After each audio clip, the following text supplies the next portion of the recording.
Hello friends, welcome back to our channel. In today's video, I'm going to show you how to add a co-host in Zoom. This is a handy feature that allows you to share hosting responsibilities, making your meetings run smoothly. Whether you are hosting a large meeting or webinar, having a co-host can be a game changer. So, let's get started. To add a co-host in Zoom, the first thing you need to do is start your meeting. Once you are in the meeting, click on the Participants button at the bottom of the screen. Find the person you want to make co-host and hover over their name.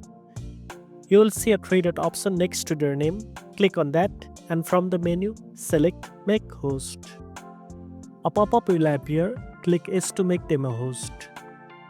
Now, your co-host will have the same controls as the host for managing the meeting. They can mute or unmute participants, share screen, and even remove participants if needed. And that's it. Now you know how to add a co-host in Zoom. If you found this video helpful, don't forget to like, share, and subscribe for more tech tips. Thanks for watching, and I'll see you in the next video.